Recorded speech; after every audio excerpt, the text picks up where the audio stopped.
Hey guys, welcome to Sunday night and the Fear the Walking Dead after show on AFTERBUZZ TV, episode 3, the cruelest of the cruel episodes. I can't wait to break this one down with Simon Thompson and Ashley Chatman. Hang out with us, guys. We'll see you in just 1 second. You're tuning into the destination for TV superfan discussion, AFTERBUZZ TV. And now, let the buzz begin. Dinklage, Peter Dinklage, Peter Dinklage, Peter Dinklage, Peter. Welcome to the show, guys. Welcome to Sunday night. Welcome to the show that is not Game of Thrones on Sunday night, Fear the Walking Dead. Yeah. We're on our corner. We're staying in our corner. We're repping it as hard as we can. Keeping you guys on your toes a little bit, you know. Yeah. Some wrenches in there. This was episode 3 of season 2 of Fear the Walking Dead. The spin-off that doesn't want to be called a spin-off. Not a spin-off. It's a sister project. Yeah. Sister. And it was good. It was a good episode. I'm a great episode. so I loved far it. loving this show. Yeah. I thought this was a great episode. I am so in love with this season. I'm actually going to ask it to go steady. Yeah. Seriously. That's a big step. Yeah, I mean... Are you sure? It's only been the third day. Well, I'm going to put out. All right. If Fear of Walking Dead tries to Whoa. fill me up in the back of the TV world, Wow. it's going to get some. going for Seriously. I enjoyed the first season. Yeah. This one, I'm squeeing. Yeah. Yeah. This feels better. It's funny too because I think that's how people felt about Walking Dead, the original show in the beginning as well, is that it got better, then it got worse, and it got really good. Yeah. So this definitely feels like this has definitely jumped ahead in season 2. Yeah. But this was episode 3, and I Yeah. believe we have either 15 or 16 episodes total, so we've the still got season. quite a bit to yeah. go. We're going to break the whole thing down for you. In the booth, starting us off, we have Mr. Stephen Lemieux, executive producer of the Popcorn Talk Network, and you may recognize him from previously being on the actual Walking Dead after show. Hey guys, how's it going? Hey, hey. I'll bring up a camera in a minute, but right now I don't have one. Cool. I'm Ben Bateman. I am sitting in the chair talking to you right now with my 2 co-hosts, Ashley Chatman and Simon Thompson. Ashley, where can the folks find you? Hello there. I'm on Twitter, Ashley_Chatman. Let's talk about the episode. This was great. I loved it. You can find me on Twitter and Instagram at ShowbizSimon. What a mental episode. But I tell you what, guys, you obviously don't know this if you're watching this right now. I always bring my dinner in and eat it during the episode. Tonight This it was worst oh my god, it was so episode. hard to eat. Oh, gosh. Yeah. It was slime after Yeah. slush. I'm gonna have to after stop doing bone. that. Yeah. There was one moment I was trying to live tweet. I'm terrible at multitasking, by the way. If anybody's wondering, I like the worst. I can't do anything. So it was really difficult for me to try to watch the episode and live tweet. I think I got 6 tweets off during the episode, and I had to pause and rewind for us like 3 times during those tweets. Yeah.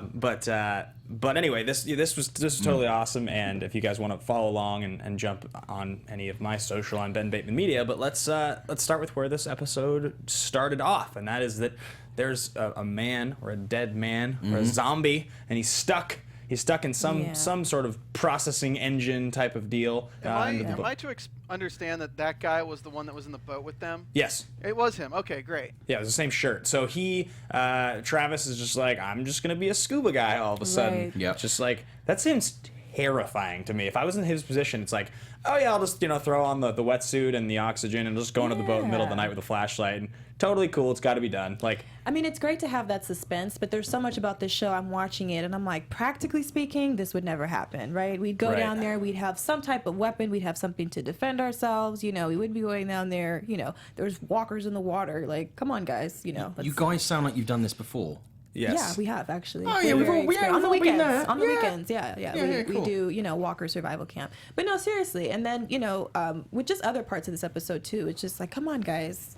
Let's use our brains a little bit. And then I was with Travis too. I'm like, he's a teacher, but he just knows how to fix air filtration systems. Anybody else thought that was? he was definitely like the handyman all of a Yeah, I sudden. was like, okay. It's like, I'm pretty good this with is convenient, cars, yeah. but now I know how to fix boat engines. Exactly. I mean, it was also. convenient, but yeah, it was just a lot of stuff where I'm like, I can't this even is put up like- a shelf.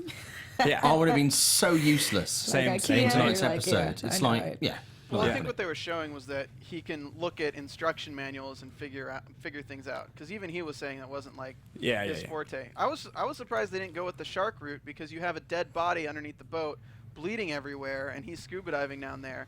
And I mean, the walkers float, so Yeah. you'd figure that would be the danger. Yeah, I'm sure there's a lot of dangers in going under a boat in the middle of the night during the zombie apocalypse. Yeah. But Well, it's dark and that, you can't see anything. Yeah, just being one of them. But right at the beginning of the episode, right at the very, very start, even before the credits roll today, I mean, I think the biggest danger was, obviously walkers in the water are quite dangerous, but there was that guy who was more than happy to knock anybody else off. Right. It was just like, oh yeah, you're looking a bit peaky. Smack. What did you do? Oh yeah, sorry. What about you? What's your favourite colour? Red. I like blue. You're dying. Yeah. He was a little bit keen to bump everybody off. Well, he had a really big chunk of his ankle taken out. Yeah. By that guy. That was a large bite. That guy kind of deserved it. Yeah. But poor old, burnt face. Yeah. Was a bit like, Yeah, he's trying to kill him in the night. He's low-hanging fruit a little bit. Yeah, but you gotta look, if they know they need to die, you turn into a walker. You got a guy who's like on his deathbed and they're all like exhausted. What happens if they all pass out and he turns into a walker when they're all passed out? Yeah. I mean, you can see their side to it as much as it's messed up. Yeah, but it's a terrible bedside manner. Although that Bedside guy who was very happy to kill everybody, I bet when he got the script and it was like, okay, Brian, we're going to have you in Fear the Walking Dead. We've got a great part, really important in the series. Oh my God, told all his friends on Twitter, Instagram. It's like, shit, I got 2 lines and I'm dead. Yeah. And it's like, don't watch the episode. Yeah, I'll be back. It's fine. The thing is, like, because the show is so big, because it's such a massive show, that guy with 2 lines has like a publicist who's like trying to get him interviews on shows. He'll be It's at like, Comic-Con charging $30 100% for autograph. interview. Yeah, exactly. Wouldn't you? Because if you were in I Fear the would. Walking Dead for 2, you'd be like, yeah, I was just in Fear the Walking Dead. Who are you guys? Oh, I was a murderous man in boat. You probably don't remember I was in episode 3. It's not a big deal anyway. Where are we going for dinner? So just before we get into like the drama of the adventure part of this episode, Daniel and Ophelia have a conversation quickly, and Daniel reverts back to the whole "we're family. This is an in-house problem. We're dealing with this." And his line is, if she had to, speaking about Madison and how she would handle, because Ophelia's like, I can ask Madison for some stronger medicine, because there's some concern that perhaps her gunshot from season 1 is becoming infected. And he says if she had to choose between her daughter and her daughter and yourself. And I just was like, well, I don't think that's that fair of a thing to really say. Like, in life, in most cases, if you were to meet anybody not in the zombie apocalypse and you became very close friends and you were with them all the time, and then they had to choose between their child and you, they would always choose their child. Like, that's not like she's not on our side. That's just the reality of life. I don't know. I thought that was kind of a foolish thing of him to say. What do you guys think? No, I think you're right, but I think, to be honest with you, I think because of the mothering instinct that I think is there, I think she would probably save anybody that was younger and potentially more vulnerable over anybody else. I don't think it has to be a blood relative child. Right. It's kind of like, which is really interesting because later in the episode there's the dynamic where the kids are desperately trying to be taken, as adults, saying that we're not kids, we can look after ourselves, we're going to go to land. But as soon as they get to land, they start doing dress up with hats and shirts of dead people and stuff like that. Yeah. So it's kind of like there is that need to feel their mother figure. Yeah. But, when they're actually away from the adults, they're all like, actually, we're going to behave a bit like kids and, dress up in corpse clothes. Yeah. And go like kind of like post-apocalyptic Vogue a little bit. Yeah. Alicia puts on like the big floppy hat. Nick's like, I'm going to wear the captain's jacket. And you're like, oh, look at these heels. Yeah. Oh my God, that's so zombie. That is so zombie. It's in this season. Guys, dead is the new black. Oh my God. No, I mean, I get what you're saying, and I think Daniel is also trying to use it just as a way to keep Ophelia on his side as well, and like kind of keep control of the situation. And I kind of took it as a double meaning, like you're my child, so if I had to choose between one of the other kids and you, obviously you're my choice. So I think it's all for self-preservation, but also trying to keep his daughter alive, trying to keep them a unit. Yeah. And I don't, if he had his way, I don't know if he would necessarily stay with the group. If he had the ability for him and Ophelia to just jet, I think that he would. So I think it's just him trying to solidify their bond a little bit more, and just reiterate that this is us. We're kind of in this alone. Like we're working with them, but don't be fooled. It's interesting what you said there is you can really see how the writers are starting this dynamic to create a choice for Ophelia, because you have her dad telling her that they would choose their kids over her in any situation, but then you also have Nick's kind of flirting with her, showing her how to dress the wound, make sure she's capable, and then when the dad's looking for any kind of antibiotic, Nick's helping. Yeah. But then eventually when Nick finds the antibiotic, he doesn't give it to the dad to give to her. Right. He's probably going to be mending this relationship, and if it does come to shove, she's going to still care about Nick and them more than probably her father being the crazy paranoid person, because when we first are introduced to his character, he's the one who's like, oh, it's the government, don't trust anyone, so she's just going to think, oh, that's paranoid dad. Yeah. Right. Absolutely. And so jumping on that, well, two things I want to address. The first one, the infected wound. So they're not, you guys don't think they're dangling the possibility that she's going to slowly but surely get infected from that? I didn't get that sense, right? No, I don't think so, because the infection tends to take a little bit more quickly than that. I think we would have seen some sort of degradation or sickness or something to give that away by now, which would have been, if we're looking at it in real time, what's that, 48, 72 hours kind of thing. I think we would have seen something like that already. I think it's just a grapevine for Nick to get closer to her.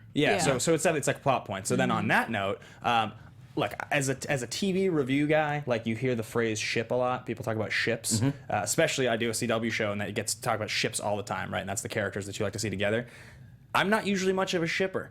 I gotta say, I'm kind of charmed by the idea of I kind of am. I think it's kind of wonderful. And I'm not exactly sure why I like it so much, but like last episode, they had the funny moment where he's like, yeah, vodka, dress your wound, and she's kind of like, okay, whatever.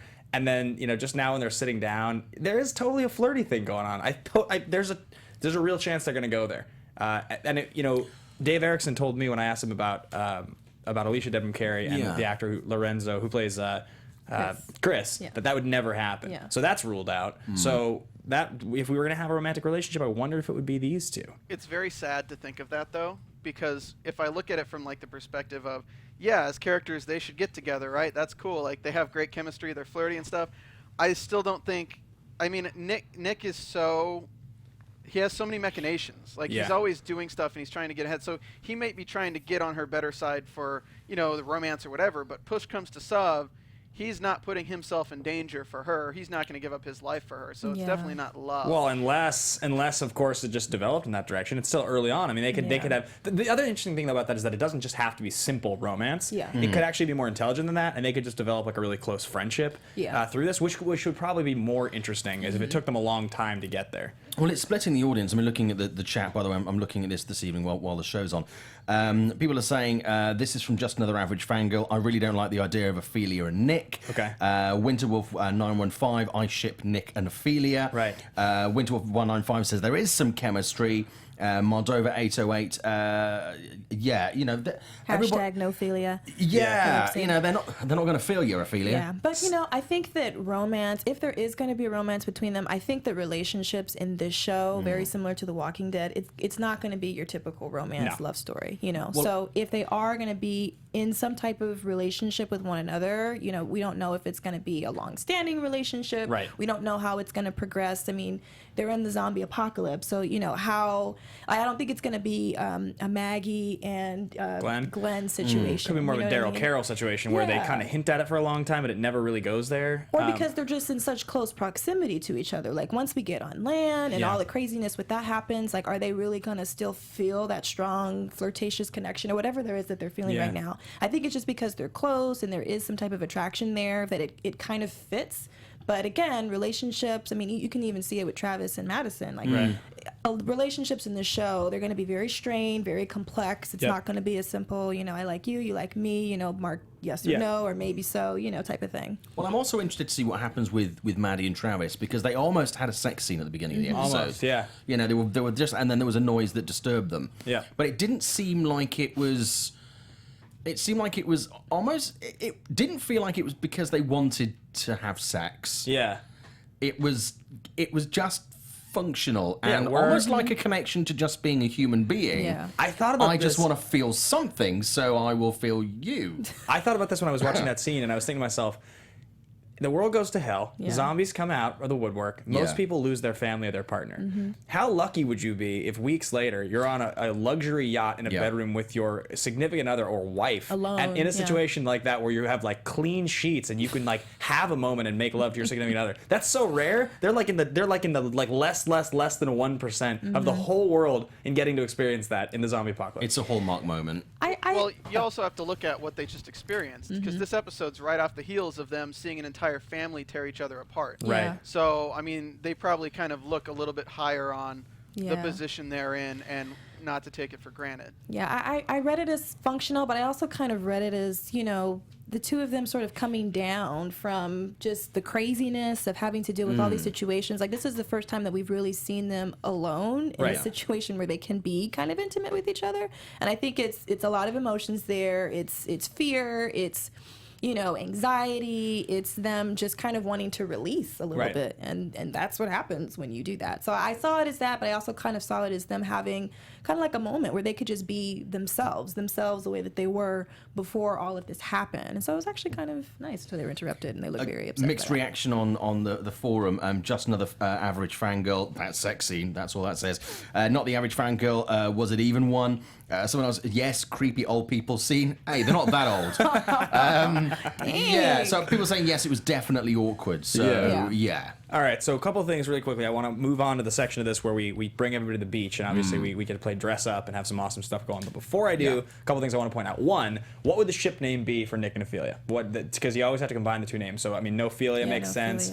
Ophelic, I don't know what it would be. They're always kind of awkward. Anybody listening or watching, shout out some tweets at us. That's number one. Number two, we will be playing the game with Carol Watch at the end of this episode that we always do. I forgot to mention at the beginning, at the top. So the character of this show, we vote on at the end of every episode that we think is going to go the most like undercover Rambo by the end of the season, who's going to really just take charge as that sort of cerebral badass. Yeah. So that's the hashtag Carol Watch. And then lastly, I want to remind everybody that we are, of course, on iTunes. So rate, review, and subscribe on YouTube, comment, all that. It helps us stay high in the standings so we can continue to provide free content, which we love to do because we love to do the show. So with that in mind, let's move to the beach. We get in a raft, not a raft, like a little speedboat pontoon dinghy. thing, a dinghy, and we get to the beach because after a conversation on the boat, in which Strand tells Alicia that you best not be running my boat, which I thought was really funny. And then she also says that Chris is going to get slapped if he keeps talking. She was kind of sassy there for a second. Actually, she had a great line too, right? Because Madison said. What, like we're in it, or what did she say? I tweeted this. She's like, we're all in it, deal with it, or something like that. Yeah. That was Alicia's line. So anyway, they get to the beach to try to scavenge and forage some clothes and things like that in like kind of a Lost meets Fear the Walking Dead situation. What did we think about like the idea that like Chris would just wander off, like just to cause trouble, just well, here's my take on it. I mean, he's really becoming a bit of a dick. Yeah, he totally if I'm is. really honest with you. And I think he needs, whereas other people are turning to certain things for releases, and we mentioned sex earlier, I think he's got a taste for killing. And I think he thinks he's kind of a secret badass, and this is his dirty little secret. Right. That every now and again, he likes to go and finish off a walker. Yeah. That's him, where he feels like a man. He's in control of that situation. Yeah. Nobody's telling him what to do. But this time, obviously, he goes into the body of the plane, and he sees walkers, and he thinks he's a badass. And then he sees someone who's alive. Yeah. And when it comes to the moment where they're saying, finish me off, kill me, he can't do it. He's not such the big man. And I think he's terrified by the idea of killing a human being, but also about what that will do to him as an individual by the fact that he's not, he's not toying with walkers. He is taking an actual human life, and that's a very different thing. Yeah. And I think that will bring something out of him as a character he doesn't like very much, the fact that he'll have to do that. Yeah. And it was, like you said, it was a taste, which you got a sense of it. And I really, really liked that scene. It was really, it was heart-wrenching, very difficult to watch. At first, it didn't read to me as if the guy was saying, finish me off. I thought it was like legitimately, can you please help me? And I thought that he in his mind just interpreted, okay, I just need to put this guy out of his misery because I can't carry him, and he's clearly, injured beyond repair. So I didn't necessarily take it as that, but yeah, I think that he is starting to explore a little bit this idea of, the game has changed. There's new rules now, so I can pretty much do, within some sort of a reason, whatever I want. And I think that, with his mom being dead, and like you said, him not really having control and feeling like he had control in certain situations, that is a way for him to sort of take back that control. But also when the crap hit the fan, he was kind of like, oh, the guy's got a broken back, it's sticking out his back. What should I do? I'll give him some water. Yeah, and then he's like, it was definitely. And even the guy was like, are you kidding me? It's good water. I'm sure it was Evian or something like that, or Fiji. But it was kind of like, dude, I've got my spine sticking out of my back. You're giving me H2O.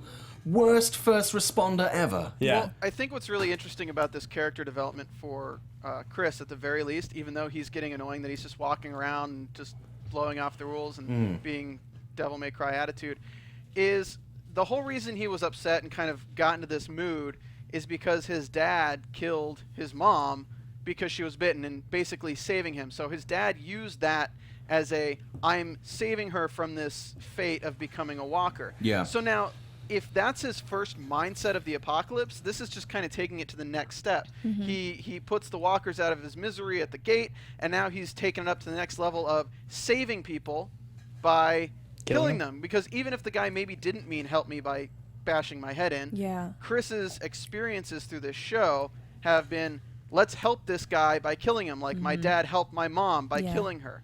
So Yeah, I good think it'll be point. interesting because at the beginning of this episode, we see the guy in the boat that immediately knocks that guy out for being bitten. I think Chris is going to become very ruthless when it comes to, like, even more like a Shane from Walking Dead, where if you're bitten, you're out. And I think he'll just immediately start taking care of people who are bitten, whether they're friend or foe. Yeah, because in the trailer for the next episode, you know, he sees another group of people on the raft, and he's like, should I shoot him? You know, like almost without even any emotion or, you know, thought. Like, if they would have said, yeah, I'm sure he would have taken him out. Well, death definitely seems to affect the characters in this show differently. I mean, not just this show, but dating back to Walking Dead. I mean, obviously, you get put in the situation where you have to kill. You have to kill people. Because killing walkers, obviously, as we've seen, it affects everybody differently. But ultimately, when you have to kill people, which almost everybody has to do in this world, obviously it's PTSD. It's like it's going to war. It's being put in a situation that is extremely traumatic. And when you're younger, like he is, he's clearly full of rage and confusion right now with what happened to his mom. He really, Steven, you mentioned this before the show, he may sort of end up being that sociopath character a little bit, who's just a little off. And we maybe are seeing the beginning stages of that he's going to end up as just somebody who's just a bit off, compromises the group even. It would be good to see something coming from him, because right now, and I'll talk about this in the chat in a second, but he is possibly, out of everybody, contributing the least at the moment. So, you know, what he is everybody else is out getting clothes and they're out getting drugs and stuff like that. And what's he doing? He's off messing around with walkers. You know, he's not really bringing anything to the party at all. And it's interesting to see how people are reacting to him in the chat room, actually. Chris is getting awesome. No, he's not. Nah, he's being stupid. Chris is growing some balls, baby. And he's going to get someone killed. Dude, he's going psycho. No, he's getting better. So he's clearly a character where some people are going, like, yes, go mental, you know, really bring it in. And some people are going like, no, you're a loose cannon. It's a really interesting point where his character is right now. I think he'll have lots of uses for until they decide that they don't need him anymore. I think he's the only character who doesn't bring morality into things when he's dealing with them, and a lot of the characters are too busy like focusing on stuff. The only other character I can compare him to right now is Strand, so that would be a really interesting dynamic if those two kind of got their mindsets together. I do want to say something real quick though, is if you think of it another way though, if Chris hadn't walked off, they potentially all could have died on the beach, because if Salazar wasn't walking up there trying to find Chris, they would not have had that much of a leeway seeing all the zombie horde coming towards them.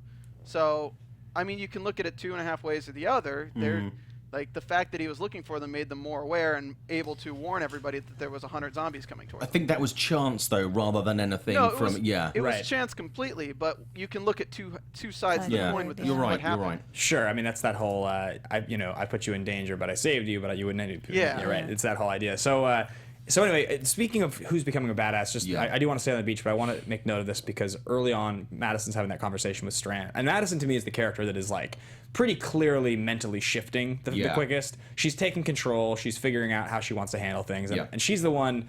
It really is her show. I mean, it's becoming more and more clear every episode that it is absolutely her story, which is awesome if you think about that. That this whole show is ultimately going to be rooted by yet another strong female character on TV. That's like it's a trend we're beginning to see more and more of. So, but she does say to Strand, "If you even look wrong at anyone in my family, I'll throw you overboard." And he didn't necessarily look wrong at anyone in your family at the final moment of the episode, but he definitely kind of. Got in her face a little bit with what he did. But that happened a couple of times in the episode, because there was a point where Strand and Maddie were having a conversation, and Strand looks at her and goes, "You're not a killer." And the look on her face is like, Yeah. no, seriously, I will kill you. Yeah. I believe she is. She would kill somebody in the flick of a switch. Yeah, I think he was dead wrong. No Yeah. pun intended. So getting back to the beach, of course, and salvaging all of the drugs. So as you mentioned, Nick is looking for Ophelia's drugs. He's looking for the correct antibiotics. Yeah. He does make a comment about which drugs. He's looking for oxys and things like that. So I definitely think that there will be a moment in the show where Nick relapses. It's pretty obvious. I can't see that he's clean. I just don't believe it for a second. I disagree with that. You think he's clean? And I think we saw a lot of this evolution in the episode tonight. And it was slightly later on in the episode where he was covered in blood after being in the zombie pit, which, by the way, would be a great kids game to give at Christmas. The zombie pit? Zombie pit from Hasbro. How crazy were those crabs though? Actually, sorry, I just cut you off. No, it's fine. Yeah. But so he was. I completely lost my train of thought there for a I second. just killed you. Sorry. No, it's fine. What was I saying? You were saying He was playing some 127 hours here and getting trapped with the zombie. Yeah, because I was talking about how he's gonna relapse. And you were Yeah, saying and he had effectively a rebirth, because it's funny when he came out of the pit and he turned up on the beach later on, and he's obviously having these points of clarity where, for the first time in his life, he's actually completely sober. Right. And he's being able to look at these things in a completely different way. But being covered in blood and being so close to death, Yeah. so he's gone from being in this state of permanently being in a fuzz to completely being sober, and then being in a situation again where that sobriety and that life that he's got could be cut off. Yeah. And he emerges covered in blood. He's facing off with the zombies going 1-to-1. It's almost like he's been reborn again. Interesting. Definitely had. So Alicia gets her first kill, right? Yeah. She gets her first. Well, I mean, I guess she whacks a zombie in the head. You assume that's her first Kind kill. of by accident. Yeah. But And then he pops in and just totally one-ups her, covered in blood. I know. Just starts going. Badass. Yeah. I know. He's a total commando moment. Yeah. Yeah, I'll have to give my Carol Watch predictions later, but yeah, he would definitely be in the running. But, it's interesting that you talk about rebirth and then with the crabs, Yeah. eating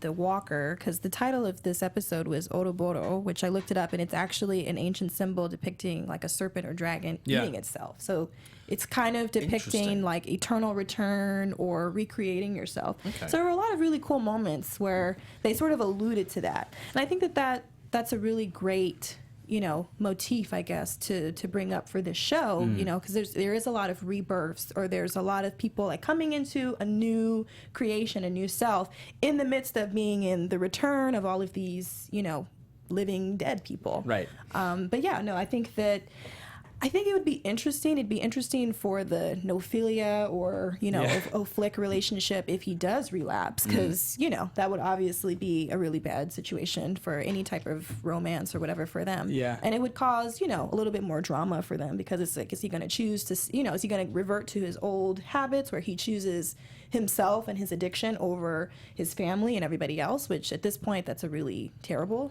decision to make. But I don't know. We have 16 episodes, so it could happen. You can already see him wanting to do that, though. Yeah. And I think one thing that we don't realize is Salazar doesn't really understand drugs at all, and he makes that pretty clear. It's like, oh, you want the penicillins and the codones, right? Well, at the same time, what are those pill bottles that he's taking away from Salazar? Like, those could be something that he's just tricking Salazar. Am I going to take these for later? That's what I thought. I thought the same thing as you did, and I stopped. That's what I was asking these guys when it was happening. Is he being a little bit subversive with his presentation of that information? I really believe that there will be another like Nick on drugs moment. But getting back to the crabs moment for a second, the zombie pit. Yeah. The Christmas game. Nothing worse than a walker with Go crabs. Yeah. Yeah. So that was just like one of, like, they've done a lot of these moments since the beginning of the first show, and then we haven't had as many in this show yet where it's like, this is this Really new thing we haven't seen, and that was very memorable to me. That was the air marshal from the flight. Was it? Yeah, Okay. the clothing was the air marshal. So yeah, you bring up an interesting point. So some of you maybe haven't watched this. Flight 462. That's the flight. That's the airplane that we saw crashed, and it was a like a web short that they did. Yeah. Because in season 1, I believe it's like episode 3 or 4, you see an airplane going down, and so they did essentially what happens on that airplane. And it's probably like 12 minutes long. But the girl who they find on the beach, who they leave in a raft, as well as the charred kid played by Brendan Myers, they're like the 2 stars of Flight 462. Interesting. And so it's like a little bit of like bridge. It's like some bridge between season 1 and season 2 you can watch. Cool.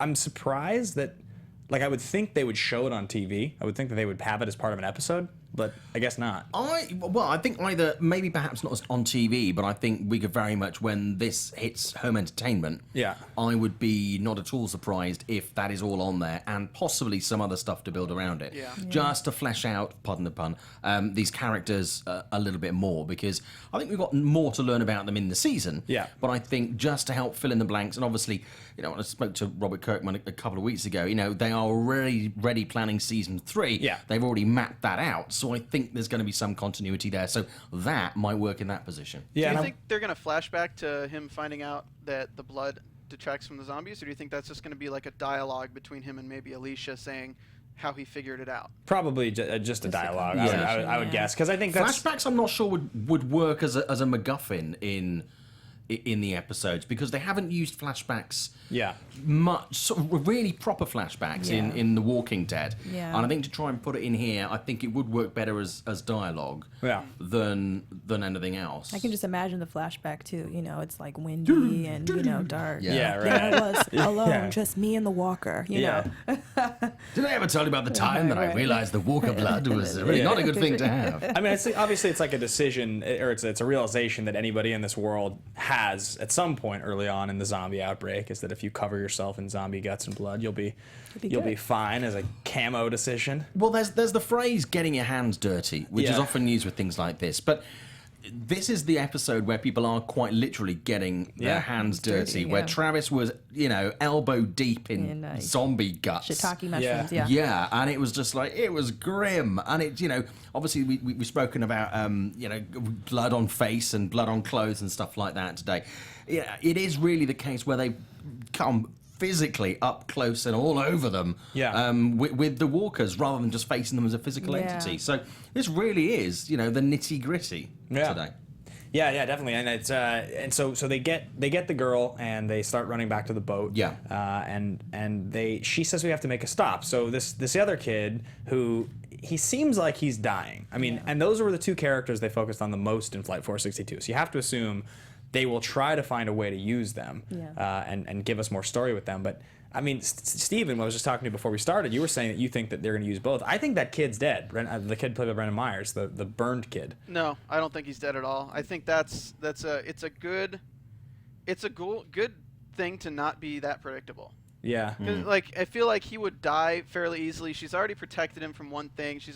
And then they wouldn't have had that speech where she's telling him that this is the worst part of it all. So if he can survive up until now, I think he might actually survive and might be kind of a cool character. I think that exactly the opposite. I think it's not going to get any worse. It's not going to get any worse.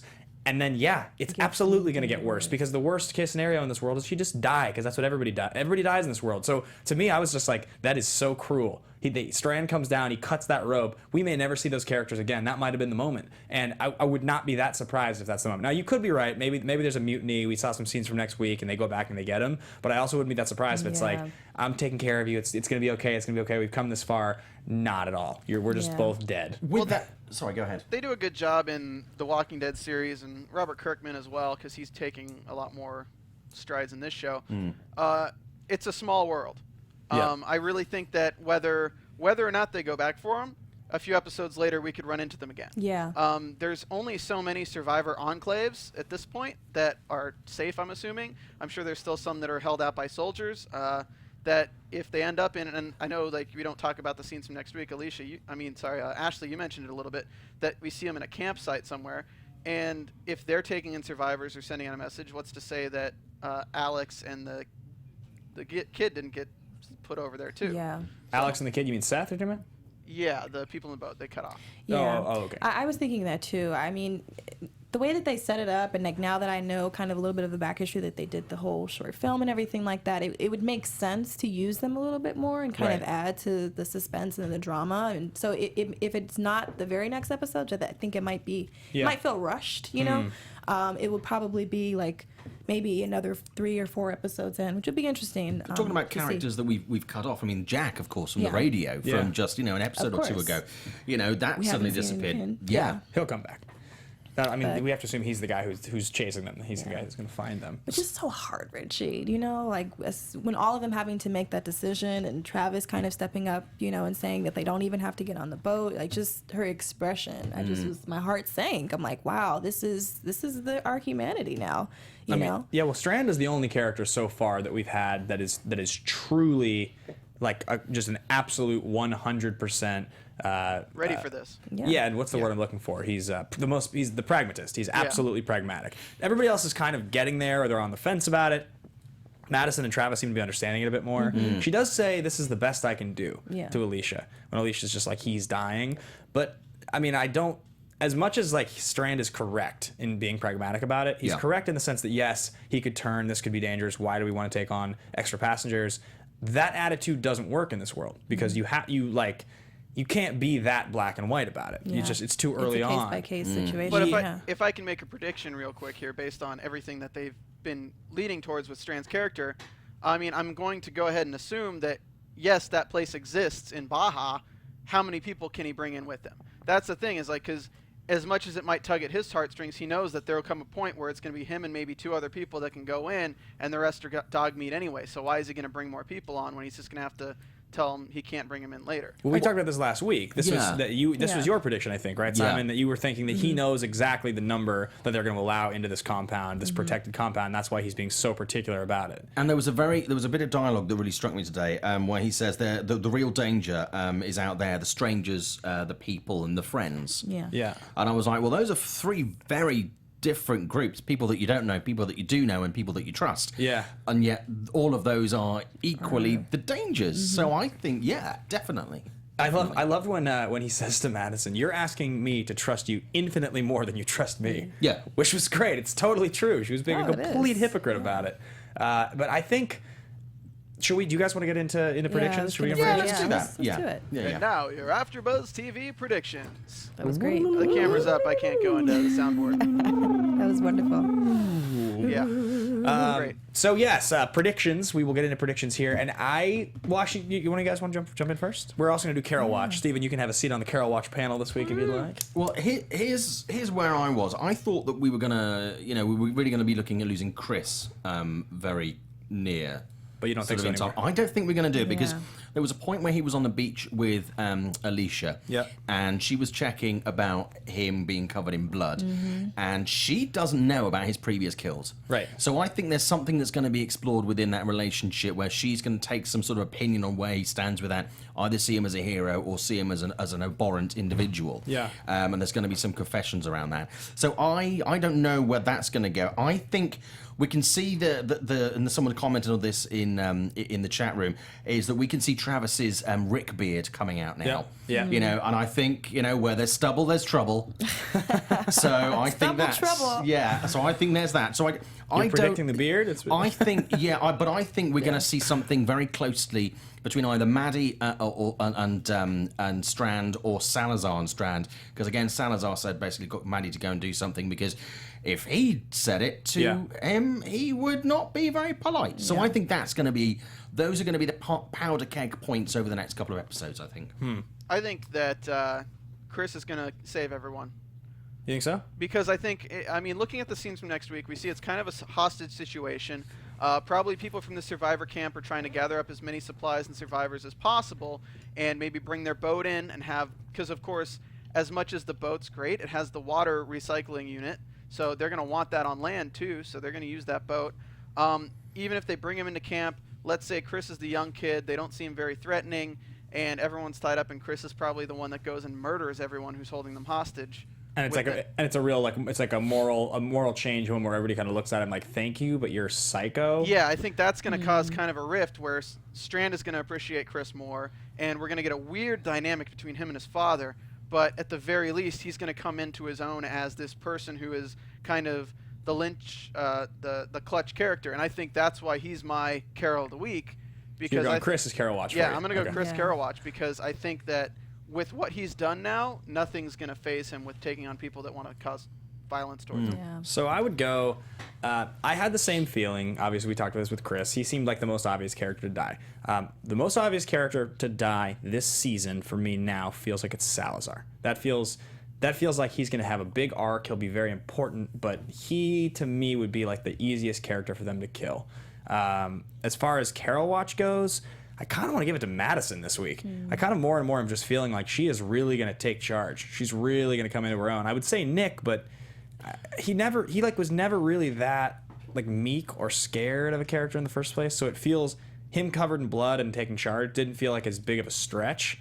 Whereas at the beginning, you know, Maddie was like thinking back to her in the school and when she's with what's his name? Tobias. Yeah. And they're being chased by them, and she like doesn't know what to do or how to take care of herself. She seems so helpless. She just definitely seems like she's coming into her own more and more. I'm definitely anticipating a scene with her covered in blood killing walkers. Well, they foreshadow that when Strand says, "You won't kill anybody." Yeah, you're not a killer. Yeah. So I mean, I don't know if that'll be next episode, but I definitely think it's coming eventually. Yeah. For sure. She's my Carol Watch for this week, and Salazar is my death prediction. And then as far as I guess the more I think about what you guys are talking about with the raft, maybe there will be a mutiny. They'll go back and get them, but I wouldn't go more than 51% on that. I would still stick to my 49 that they leave them and they're just dead. that was the arc. More than 49. Got it. Well, for my Carol Watch, I'm going to say Nick because at the end, Ophelia said to Nick, "You smell like death." Yeah. I think that's an omen. I love their relationship. Yeah. I ship them. I kind of have a little three-way going. I felt like it was.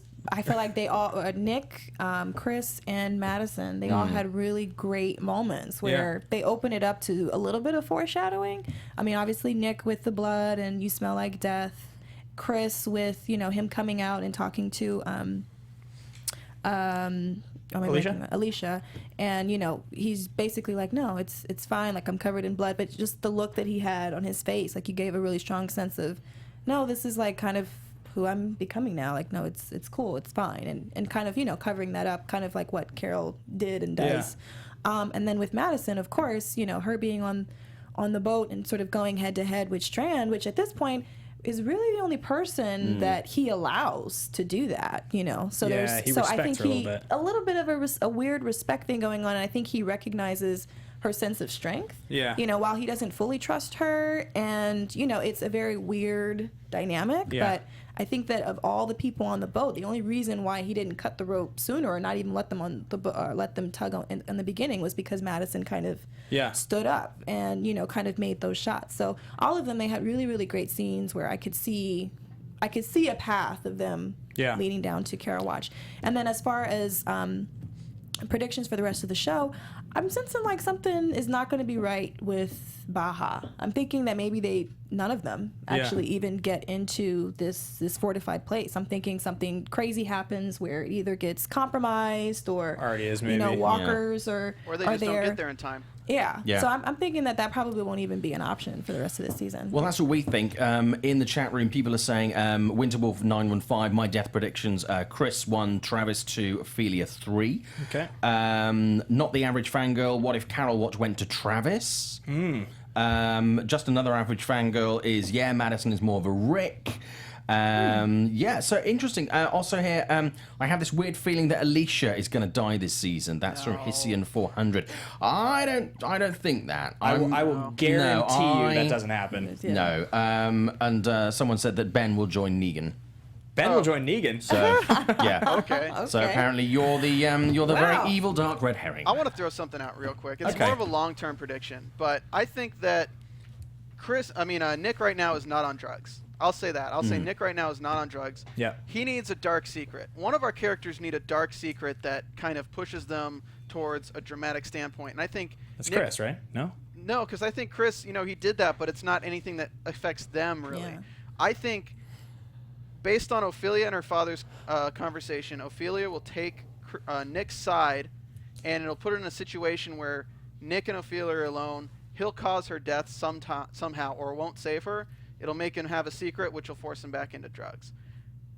Wow. Interesting. Because I feel like he's the character that if he had to deal with something dark that he couldn't tell anyone else, he has the most room to kind of change with his drug addiction. Ophelia is she's a pretty likely death prediction too. But they also haven't done anything with her yet. So it's hard for me to predict. I guess Chris, they had done a lot with him previously in terms of him just being annoying. So that's why we were all sort of like, he's easy, he's low-hanging fruit. But then obviously now he's developing. With her, she'll need an arc. She'll need to develop. Yeah. Because right now, if for her to die anytime soon or this season, she just hasn't done anything yet. I give Yeah. her 3 or 4 episodes. You think? Honestly, you, yeah. You think so? I just don't. I don't see. I see her character, but I don't see it going past this season at the very latest. Well, I mean, we'll see what they do with her because she'll have to have some kind of an arc first. Otherwise, she's just. Here's an option. Could she disappear for a couple of episodes, get taken by someone else? Yeah, it's true. She could be taken captive. Maybe. You know? Yeah, I think her father's a more interesting character, though. I think he has a lot to grow, and I think if I was to choose between those characters, I'd rather her father for multiple seasons than her. Yeah, but so her father for me is like I think he is integral this season, but I think he dies at the end of the season. That's like my that was just today. That's my. He said never steal from dead people, and he did take some drugs from dead people. Bad so luck. you Bad kind luck. of ruined it for yourself, Salazar. That is going to do it for us this week, guys. Thank you so much for watching. Thank you, Steven, for being in the chat with us. Thank you. And if you were watching and you want to share your predictions, remember #CarolWatch. You can find any one of us on Twitter. Share with us. I'm at Ben Bateman Media on Twitter and Instagram. Hey guys, I'm on Twitter, Ashley_Chatman, and on Facebook, Ashley Chatman. Thanks for watching tonight. See you guys next week. I'm on Twitter at Showbiz Simon, same on Instagram, and on Facebook at This Is Simon Thompson. Yeah, thanks, and tell your friends about this because they might like it. Yeah, Yes. totally. Do it. Bye, Tell guys. everyone. Bye. From executive producers Maria Menounos, Kevin Undergaro, Phil Svitek, and the entire AfterBuzz TV staff, we would like to thank you for listening to the AfterBuzz TV network. To watch or listen to other after shows and post comments or questions, be sure to visit AfterBuzzTV.com. I'm Sir Richard Wentworth, and this has been a presentation of AfterBuzz TV. Buzz you later. The views expressed herein are those of the hosts only and do not necessarily reflect the views of AfterBuzz TV or its owners or principals.